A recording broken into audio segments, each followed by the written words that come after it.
Genre, j'avais reçu un commentaire du genre tu mérites de te faire en cité. Je comprenais pas, c'était déjà une insulte tellement personnalisée, ça m'avait trop choqué. Je m'appelle Edouard Saad, je suis créateur de contenu sur internet depuis quelques années maintenant. Donc j'ai commencé les réseaux sociaux il y a 5-6 ans. Après mes études, j'ai acheté une caméra et je voulais juste faire comme les influenceurs américains, genre Ricky Thompson et tout, parce que j'étais trop fan. Au début ça marchait pas trop.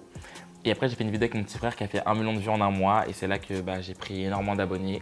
Et c'est là que ma carrière a commencé. Quand j'ai commencé les réseaux, j'avais aucune notion du harcèlement ou de cyberharcèlement. Parce que moi, du coup, je faisais ma vie dans ma petite ville avec ma famille. Et du coup, tout le monde m'acceptait comme j'étais. Parce que du coup, on avait grandi comme ça. Et quand j'ai commencé les réseaux, que j'ai commencé à voir les commentaires super homophobes, racistes, c'est là que j'ai vu qu'il y avait deux mondes. Il y avait le monde, ta vie réelle.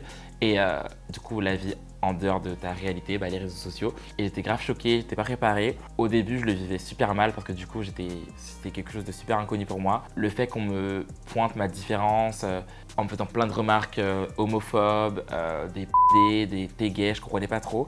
Et c'était super compliqué à gérer. Le commentaire qui m'a le plus blessé, c'est quand j'ai reçu ma première menace de Genre, j'avais reçu un commentaire du genre ouais, tu mérites de te faire sodomiser en cité.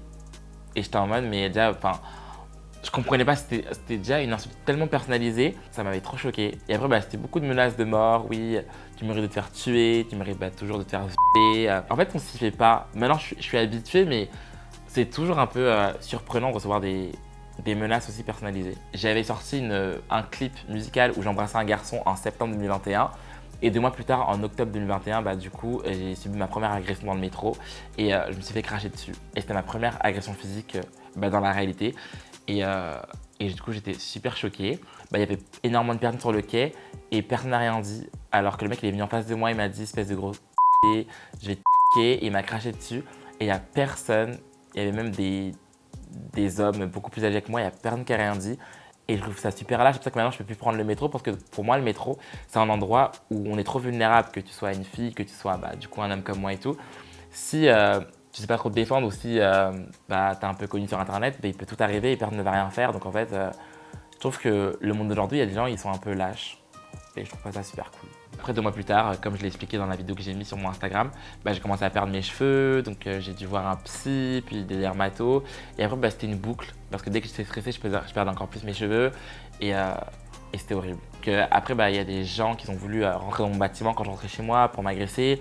Il y en a même qui sont venus jusqu'à devant ma porte pour donner mon adresse. Un soir random, comme on peut tous être chez soi, il y a juste un mec qui est venu, il a sonné, il m'a dit qu'il faisait partie d'une association. Et quand j'ai ouvert la porte, il m'a reconnu, donc il m'a demandé de faire une photo. Donc j'ai fait une photo. Puis après, j'ai continué ma vie. Et après, il parlait super fort et j'ai entendu qu'il appelait un de ses amis et en disant oui c'est le gay, il habite ici et son pote lui a dit envoie-moi son adresse et il a envoyé mon adresse et je me suis dit mais en fait genre là je fais quoi si maintenant il y a des gens qui viennent chez moi, en plus j'étais tout seul à ce moment-là, mais bizarrement j'ai pas pensé à déménager parce que j'aime trop mon appartement, j'aime trop où j'habite et j'ai pas envie de donner raison à des gens parce qu'au final genre j'aurais beau déménager, imagine m'arriver la même chose, je vais pas passer mon temps à déménager. Genre j'ai équipé chez moi, c'est bien équipé en mode sécurité, vidéosurveillance, donc je me sens plus rassuré. Je vis plus tranquille vu que maintenant je calcule tout ce que je fais dans ma vie. Genre quand je rentre chez moi, je calcule s'il y a des gens ou pas. Je fais attention à tout, je prends plus le métro. C'est plus comme avant.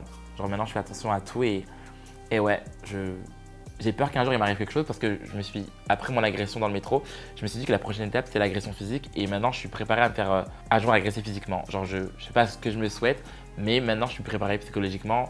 Aujourd'hui, grâce au psy que j'ai vu et parce que du coup, au début j'avais un peu honte d'aller chez le psy et tout, mais ça m'a fait grave du bien. C'est un peu un trauma qui est parti, même si la perte de mes cheveux est encore là et je suis encore en train de chercher une solution à ça. Le trauma est un peu parti parce que je suis bien entouré, j'ai ma famille, j'ai mes amis.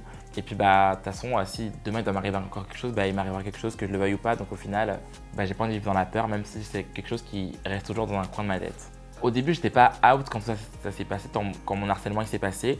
J'étais out auprès de personne parce que du coup, c'était pas quelque chose que j'assumais parce que j'étais super jeune et je voulais pas du coup me coller une étiquette. Et les premières personnes à qui je l'ai dit, c'est mes frères. Lors d'un brother tag, j'avais filmé une vidéo YouTube et j'avais le principe de mes vidéos, c'est on recueille les commentaires de mes abonnés et après je pose les questions à mes frères.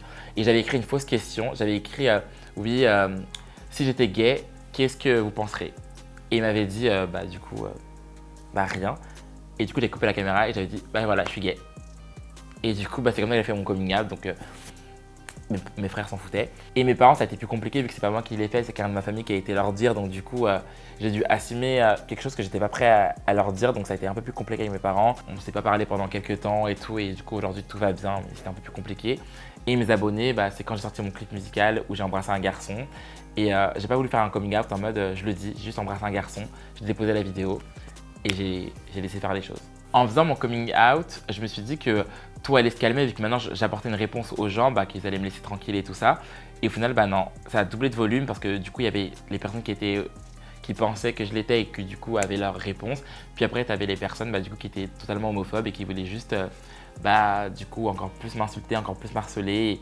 Et je leur avais donné raison et donc du coup, ils étaient maintenant dans leur droit de m'harceler vu que bah, du coup, ils avaient vu juste depuis le début. Donc non, ça a un peu empiré et du coup, c'était hors de ma portée, je ne savais plus comment gérer. À côté de toutes ces insultes et ce harcèlement, j'ai eu beaucoup de soutien et ce soutien, il augmente d'année en année. Donc, je vois le côté un peu négatif de l'harcèlement et des insultes, mais à côté de ça, je reçois énormément d'amour, donc ça compense un peu, même si ça fait toujours un peu mal de se faire insulter gratuitement. Pour moi, il faudrait qu'il y ait plus de lois qui encadrent le harcèlement, enfin relever des adresses IP, que les plaintes aillent jusqu'au bout, parce qu'en fait, là, sur Internet, c'est vraiment un terrain de chasse, tout le monde est libre d'insulter qui il veut, et juste de fermer son ordinateur et continuer sa vie.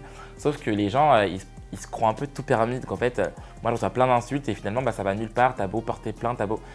Enfin, ça fait rien. Donc en fait, comme il n'y a pas de punition, bah, les gens ils savent très bien que ça va aller nulle part. Donc au final, on a beau faire des campagnes d'harcèlement, dire que c'est pas bien le harcèlement, mais si derrière il n'y a rien qui suit, au final ça va toujours continuer. Et bah, nous, les victimes, bah voilà, on a juste nous gérer avec nos traumas pendant que les gens bah, ils continuent leur vie comme si de rien n'était. Et je trouve que c'est n'importe quoi et c'est pas assez pris au sérieux. Aujourd'hui, je me sens moins seul parce que du coup, il y a plein de nouveaux influenceurs qui sont noirs, gays et qui sont grave à l'aise avec le fait qu'ils soient comme ils sont et je suis super content parce que du coup je reçois plein de messages de personnes qui me disent que bah, du coup ils me regardaient quand ils étaient plus jeunes et que du coup ça leur a donné envie de faire les réseaux. Je suis grave content si j'ai pu ouvrir la voie à certains jeunes, mais il y a des années de ça, moi quand j'ai commencé je regardais que Gloria, c'était la seule personne que je voyais qui était noire et sur les réseaux qui était exceptionnelle et du coup bah, j'avais pas de personne comme moi donc bah, du coup j'ai voulu être sur les réseaux, donc du coup je me suis pris un peu tout ça, mais en général c'est toujours la première personne qui vient.